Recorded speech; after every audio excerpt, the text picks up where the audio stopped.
Ho, ho, ho! E aí, pessoal, tudo bem? Sou Pedro Altreto, professor aqui da UFABC, e você já me conhece. Mas dessa vez eu não estou aqui para te falar sobre nenhum Ciencion e nenhum Fóton. Isso que você ouve é uma mensagem de toda a nossa equipe para você que passou esse longo e agitado ano de 2020. Desejamos a você um Feliz Natal e que você tenha um bom descanso nessa época de final de ano. O meu agradecimento especial vai para essa equipe incrível que a gente tem aqui no Ciencion. Enxuta, mas que consegue entregar 2 programas por mês, com muito trabalho e muita dedicação, além da revista Ciencion na escola. Agradecer especialmente ao Arthur Ferreira, ao Felipe Gomes, ao Thiago Duarte, à Beatriz, ao co-coordenador desse projeto, Célio Angolini. É uma equipe pequena, mas que trabalha muito para entregar para você um material de muita qualidade. E como relembrar é viver, a gente preparou para você trechos do Ciencion desse ano de 2020, que foi um ano completamente atípico pra gente. A gente teve que se reinventar, saímos de 1 programa por mês para 2, paramos de gravar nos estúdios da UFABC com toda aquela estrutura legal,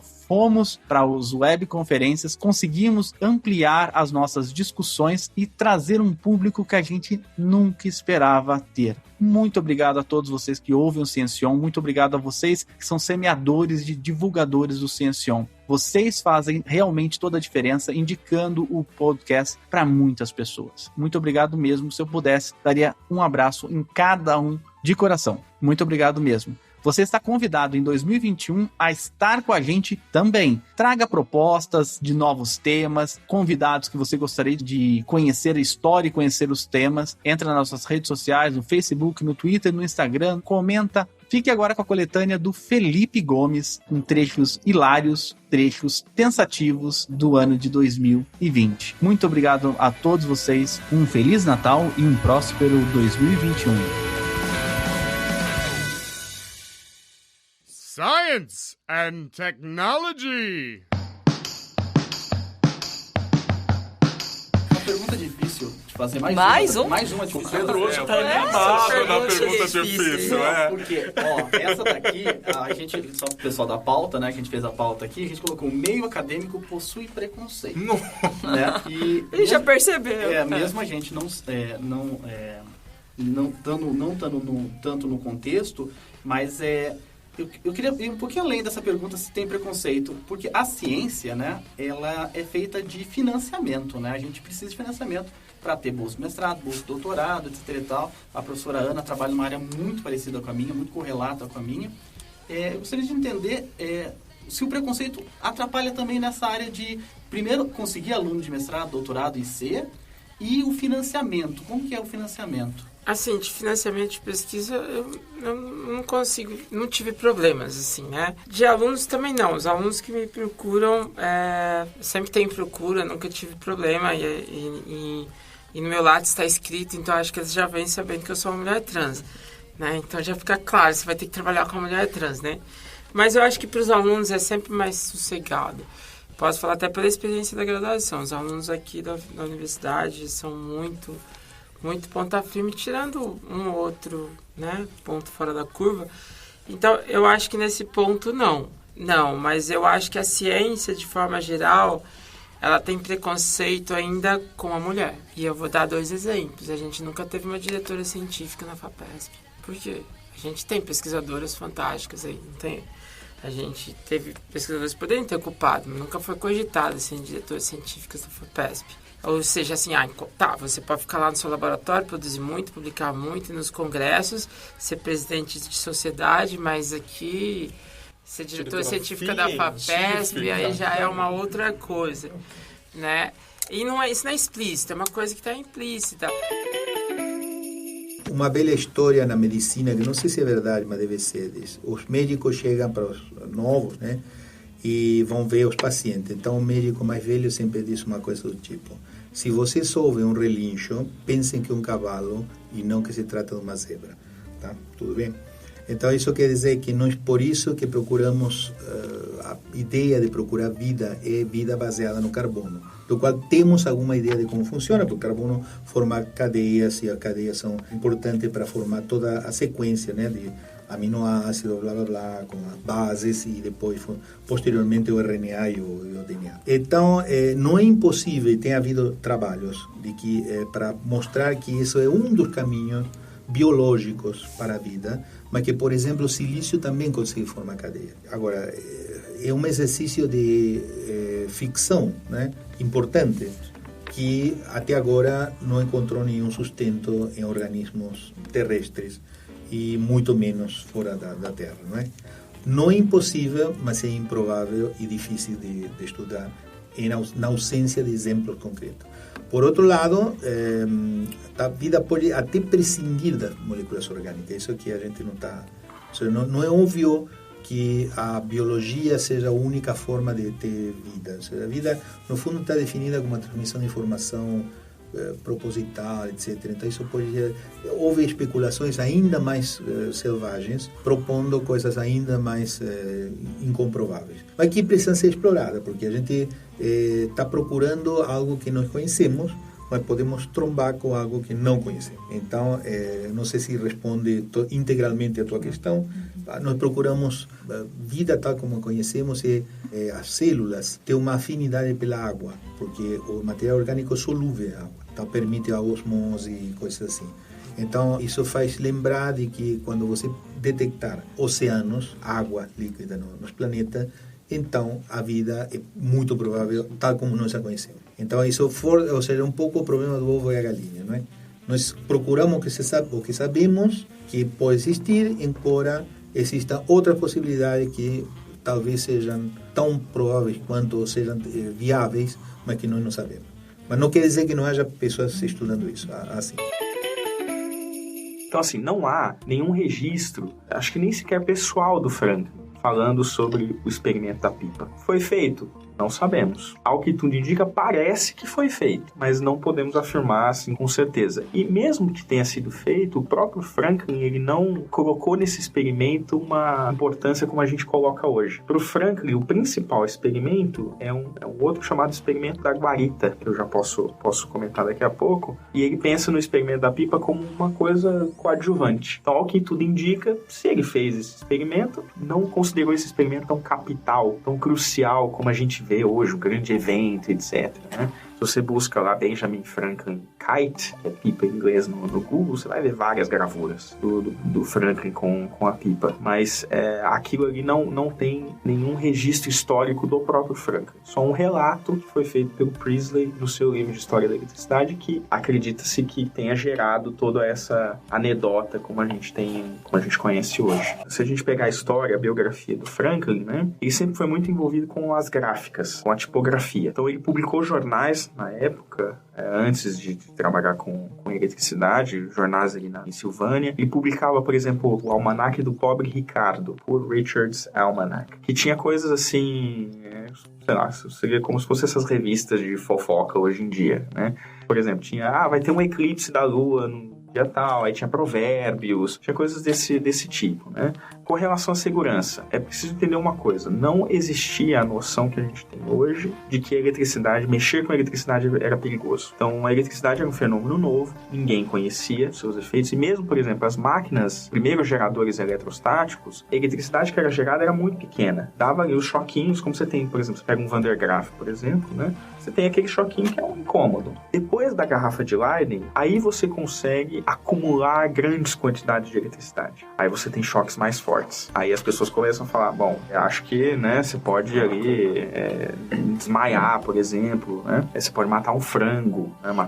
Isso era feito mesmo, né? Matar frango, matar animal, etc, para testar os efeitos, né? Então, assim, não se tinha essa ideia. Aí você pode pensar, mas e os raios, etc? Os raios não tinham conexão com a eletricidade. O que existia era alguma noção de que possivelmente eram fenômenos próximos. Como eu falei, o negócio do frango, você sabia que, por exemplo, se você tinha a incidência de um raio num campo onde tinha lá umas galinhas, por exemplo, as galinhas morriam. E aí você pegava outras galinhas e dava um choque numa garrafa de Leyden, elas também morriam. Aí você fala, bom, então tá bom, acho que tem conexão. Isso é antes do Franklin, inclusive, né? Muita gente acha que foi o Franklin que descobriu a relação entre raios e eletricidade. E não foi. Era uma ideia que estava em discussão na época. Então não existia mesmo essa coisa da segurança. Tanto é que alguns experimentos que o Franklin propôs, como esse da guarita que eu mencionei, eles foram feitos por outras pessoas e as pessoas que não tinham um certo cuidado acabaram morrendo. Aí depois começa a ter um maior cuidado com esse tipo de experimento. Mas até então era... Então, e mesmo o Franklin, né, nos seus textos, ele fala, olha, eu não vejo problema, não acho que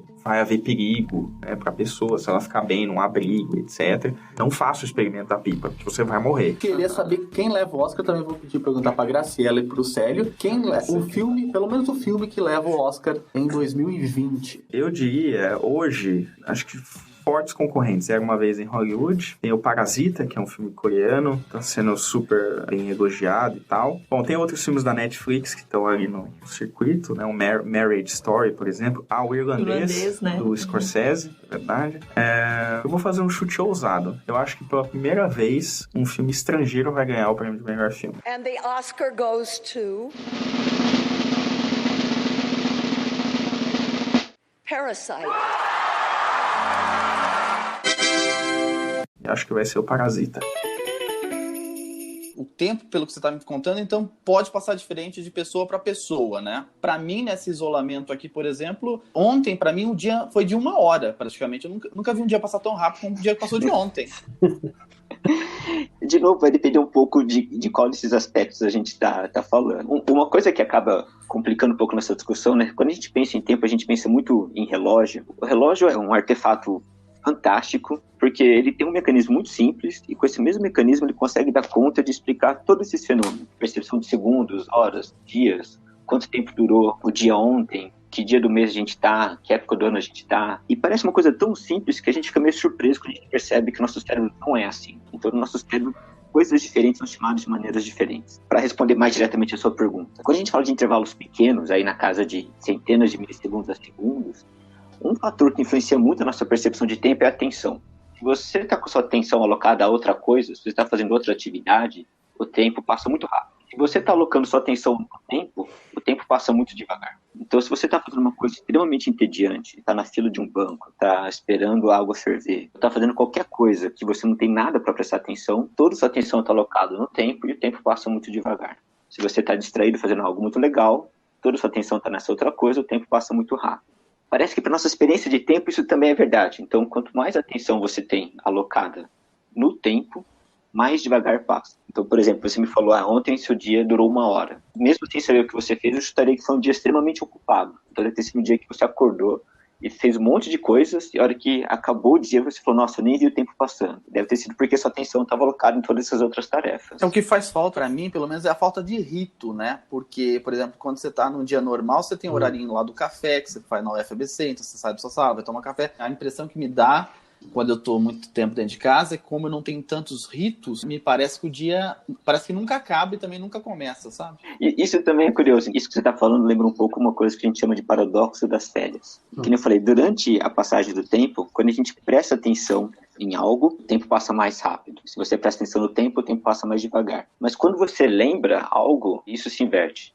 Então parece que para você estimar quanto tempo durou algo no passado, a estratégia que humanos usam é chamar quantos eventos ocorreram. E aí, quanto mais eventos você lembra, mais longo você estima que foi aquela duração. Por que a gente chama esse paradoxo das férias, né? Porque nas férias, durante as férias, você está se divertindo tanto que você não percebe o tempo passando. Mas depois, quando você lembra daquilo, você lembra de tudo que aconteceu, e aí parece que durou muito. Quando você está fazendo uma coisa chata, que nem você passa um dia esperando para ser atendido no banco, por exemplo. Durante é horrível, mas depois quando você lembra, parece que passou voando. Pode ser o que está acontecendo com você, né? Como a gente está sem rotina, cada dia é novidade, a gente não presta atenção em nada, o tempo passa voando. E quando você olha para trás, você pensa, nossa, ontem acordei, eu tive que adaptar minha rotina por causa disso, eu cuidei do meu filho, eu cuidei do meu cachorro, depois eu fiz faxina. E aí quando você olha, parece que você fez um monte de coisas num período que parece que não caberia todas essas coisas. A gente já conhece o Breno do Elétrico Benjamin Button. Se você ainda não ouviu... Eu acho que você falou Benjamin Button, se não me engano. Ah, é?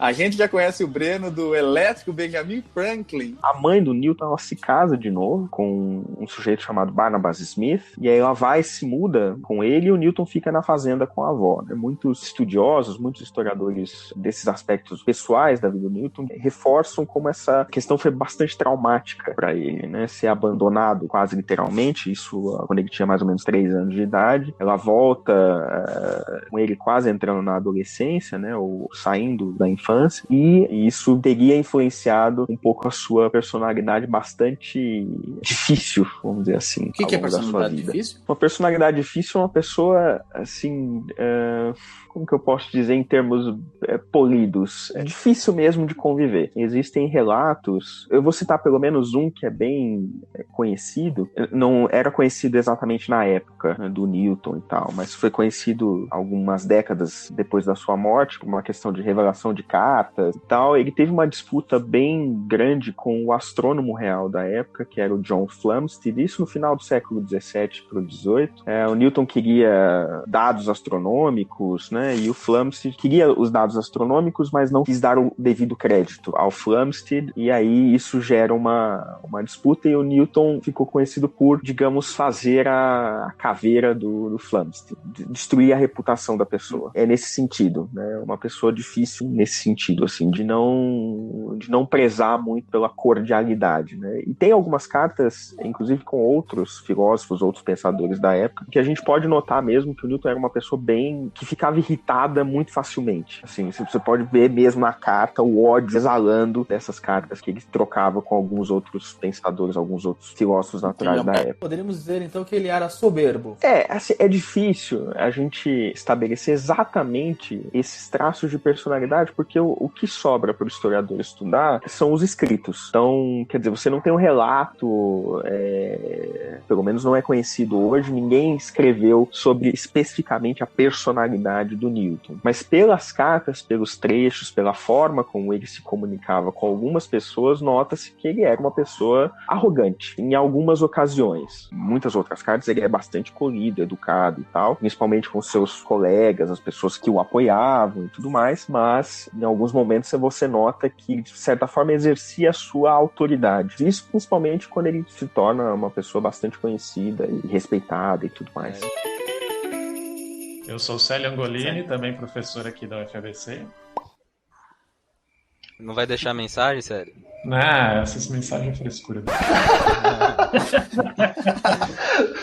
Existe algum inseto que é benéfico à planta ou não? Sim, elas com certeza usam. Então, justamente o legal da ecologia é isso. A gente tem vários tipos de interações. Um exemplo super presente é de polinização, né? Tem várias plantas que são polinizadas por insetos. Elas querem atrair os insetos. Se tu olhar plantas que produzem uma flor colorida ou produzem um composto que tem um cheiro bom que atrai, né, uma abelha, uma mariposa, essas plantas querem usar esses insetos para polinização. Quando eu falei lá da ecologia das interações, eu especificamente foco nessa guerra, mas as interações pode ser que um dos parceiros ganhe e outro perca, pode ser que os dois percam, pode ser que os dois ganhem, pode ser que sejam diferentes para um deles. Essa é a parte legal. Tem também vários exemplos de árvores que recrutam formigas para cuidar de inimigos da planta. A planta fornece néctar ou alguma recompensa para as formigas, e as formigas defendem essa planta de outros herbívoros realmente. Então a gente vê as mais diferentes tipos de interações na natureza. A Hipátia é uma pessoa difícil da gente saber exatamente quem ela era por causa da escassez de fontes, né? A gente tem poucas fontes. A gente sabe que ela viveu em Alexandria, que ela era uma filósofa, uma matemática e uma astrônoma, uma filósofa neoplatônica que dava aula de Platão, de Aristóteles, de Plotino, que é um outro filósofo neoplatônico de Alexandria, né, que é considerado não um outro filósofo neoplatônico, mas o fundador do neoplatonismo. Ela dava aula também de Euclides, de Ptolomeu. Ela tinha um círculo de alunos muito próximos dela, para quem ela provavelmente dava aula diariamente na casa dela, e ela também dava aulas públicas. Uma coisa interessante é que o Aristóteles o filósofo ateniense, foi uma das primeiras pessoas a terem uma biblioteca pessoal. E dizem que ele tinha uma bela biblioteca. E a biblioteca de Aristóteles foi para Alexandria, né? E havia leis que todos os viajantes que fossem para Alexandria deviam deixar algum livro. Então a biblioteca de Alexandria realmente era fantástica, né? E a Hipátia foi a última filósofa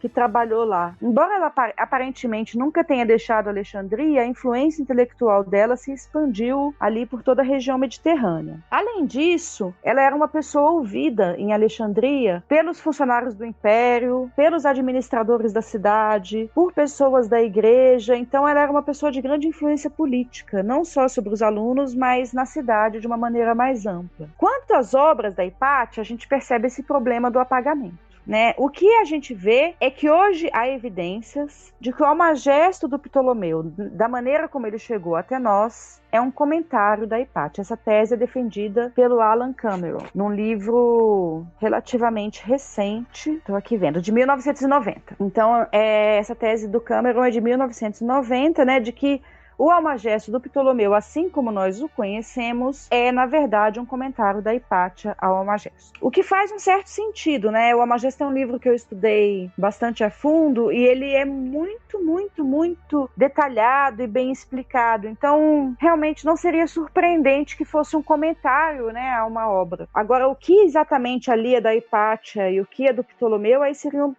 necessários estudos filológicos mais complexos, né? Mas a gente sabe que ela escreveu comentários ao Almagesto e a gente tem evidências para acreditar que essa versão do Almagesto que chegou até nós inclui o comentário da Hipátia. Tem no prólogo do livro The Astronomer and the Witch, da autora Olinka Rublak, ela conta que entre 1500 e 1700 foram cerca de 73 mil pessoas que enfrentaram processos parecidos com o da Catarina, das quais entre 40 e 50 mil chegaram a ser executadas de fato. A gente gostaria de saber mais quem eram essas pessoas, quais foram as acusações que elas enfrentaram, né? Essa pergunta é muito boa, porque agora a gente consegue entender melhor as acusações que a própria Catarina Kepler sofreu. Bom, primeiro, eu queria dizer que esse número, entre 40 e 50 mil, é um número conservador. A Silvia Federici, ela estima que cerca de 300 mil mulheres tenham sido queimadas na Europa, entre 1570 e 1630. É curioso que o Kepler viveu entre 1571 e 1630. Então, a vida do Kepler, esse grande expoente da Revolução Científica, coincide exatamente com o auge da queima das bruxas na Europa. Fundamental, então, a gente notar, antes de mais nada, que a queima das bruxas não é algo da Idade Média, né? Eu acho que o equívoco mais comum é esse. É você achar que a queima das bruxas era algo da Idade Média, quando todo mundo era muito religioso, e aí veio a ciência e acabou com a queima das bruxas. Na verdade, o fenômeno é mais complicado do que isso. A Silvia Federici, ela ensina pra gente, bom, cronologicamente a gente vê, né, que a queima das bruxas coincide com o capitalismo mercantil, né, a ascensão do colonialismo, com a Revolução Científica. Então, não é um fenômeno medieval. É um fenômeno que está muito mais voltado à imposição de uma disciplina de trabalho necessária para as novas relações capitalistas que estão sendo forjadas de um lado e de outro o controle do corpo das mulheres. Que fundamental para os capitalistas, além da matéria-prima que vem das colônias, além, é claro, do capital, são os trabalhadores. Os capitalistas precisam de mãos para trabalhar. E quem produz os trabalhadores de graça são as mulheres. Daí a criminalização às mulheres que conheciam técnicas contraceptivas. Daí a criminalização da homossexualidade. Daí a criminalização do aborto. Todas essas coisas que na Idade Média aconteciam normalmente passam a ser proibidas. Por outro lado, nessa época, a gente tem o cercamento das áreas comuns, né? Então é fundamental pensar, o que essas pessoas comiam? Essas pessoas comiam o que elas plantavam. No verão, algumas hortaliças e tal. No inverno o que tinha era grão, né? Basicamente grão. Essas pessoas também costumavam ter uma vaca, elas nunca matavam essa vaca, a vaca era para dar leite, algumas galinhas, mas tanto as galinhas, né, a produção de ovos pelas galinhas, quanto o leite diminuía muito no inverno. E os grãos, tinha inverno em que você tinha mais grão, tinha inverno em que você tinha menos grão. Qual era a proteína, né? Qual era a carne que essas pessoas comiam? A carne que essas pessoas comiam era a carne que eles caçavam e pescavam nas terras comunais, na floresta de Württemberg, no caso, né, da Catarina Kepler. Quando essas florestas são cercadas, e aqui acontece isso, o Duque de Wittenberg começa a se corresponder com outros nobres de países protestantes, tentando formar alianças, e eles começam a visitar esse castelo de Leonberg, vão caçar, então eles querem agora a floresta para eles se divertirem, eles não querem mais o povo lá pescando, caçando, javalis, agora os javalis são para os nobres caçarem. Esse é um ponto fundamental, porque essas mulheres que estavam justamente envolvidas com esse trabalho de reprodução, ou seja, o trabalho de manter as pessoas vivas, elas têm que conseguir comida em algum lugar, e elas começam a roubar comida. Começa a haver uma criminalização dessas atividades também. Então, a mulher que roubava, sei lá, um carneiro, né, do nobre que produzia lã para fazer um churrasco. Agora vão dizer que eles estão fazendo um churrasco com um bebezinho, que é um sabá de bruxas, que o demônio estava lá, com seus pés de cabra e os seus chifres e tudo mais, e que elas estavam fazendo coisas terríveis, quando não era. Era uma festa, elas estavam lá passando um carneiro, o pessoal fazia uma festa, um sexo ali na floresta e tal, mas era isso, né? Não eram rituais satânicos. Essa criminalização é justamente, então, algo que surge num contexto de cercamento das terras comunais, de imposição de uma nova disciplina de trabalho, porque trabalho combina com isso, né? Com uma ética de muita disciplina, né? Não é com liberdade. O capitalismo não combina com muita liberdade das pessoas. E eram essas as pessoas, então, que foram perseguidas. Tem um livro interessante para entender isso, que não é exatamente sobre as bruxas, mas é também sobre esse período, que é o livro do Thompson, A Formação da Classe Operária Inglesa, que fala exatamente do mesmo processo. A gente aprende no colégio, pelo menos eu na minha época aprendi, que a passagem do feudalismo para o capitalismo corresponde a uma passagem do poder da nobreza para a burguesia. Mas o que aconteceu não foi bem isso. O que aconteceu foi uma aliança entre a nobreza e a burguesia para suprimir as revoltas camponesas que estavam acontecendo, né, dos dois lados do Canal da Mancha, tanto na Inglaterra quanto na Europa continental. E a queima das bruxas, então, faz parte justamente desse processo de supressão dessas revoltas camponesas, dessas novas formas de vida comunal que estavam surgindo, dessas novas formas de libertação mesmo que estavam surgindo entre as comunidades hereges, né? Foi uma maneira de realmente impor uma disciplina. Não, essas mulheres agora vão ficar em casas belas, recatadas, fazendo filhos para trabalharem, muito tementes e quietos. O próprio Kepler, ele escreveu o seguinte, que as mulheres consideradas bruxas eram aquelas que, vou até abrir aspas, segundo os jovens, haviam vivido tempo demais, se tornado lentas para o trabalho, como se diz no provérbio pouco cristão, para a fogueira com as velhas. Então, segundo Kepler ainda, ela seria discriminada por ser uma viúva, por causa desse governador Einhorn, e que tinha uma ânsia em perseguir mulheres, e por sua velhice, que causava medo e repulsa. Então, nessa nova disciplina capitalista, né, os corpos das mulheres foram transformados em fábricas de trabalhadores.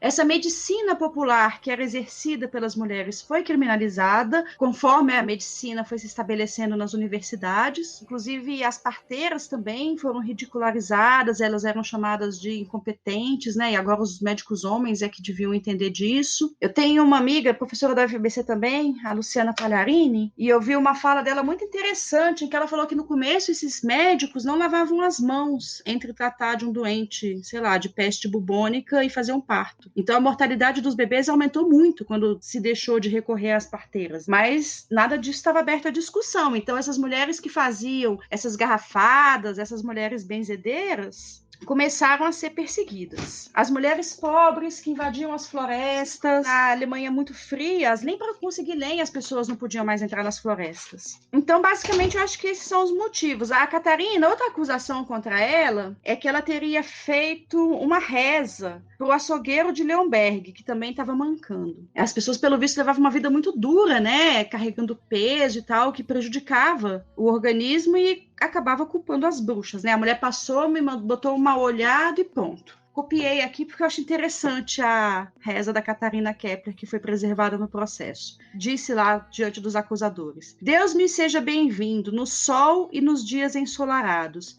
Você vem cavalgando em nossa direção. Aqui está um humano, permita-se perguntar, Deus Pai, Filho e Espírito Santo e a Santíssima Trindade. Dê a esta pessoa carne e sangue e também uma boa saúde. Pronto, essa reza também já foi considerada uma coisa terrivelmente supersticiosa, demoníaca, né? E o Kepler teve muito trabalho para dizer que essa alusão ao sol não era suficiente para fazer da mãe dele uma bruxa. Uma outra acusação contra a Catarina Kepler foi de jamais chorar, né? Em nenhum momento do processo ela chorou. Isso era considerado um sinal de bruxaria. E é interessante a gente ver um pouquinho da personalidade dela quando ela diz: minhas lágrimas secaram, eu perdi filhos demais, eu não consigo mais chorar, mas eu vou gritar contra a injustiça de vocês no dia do juízo final.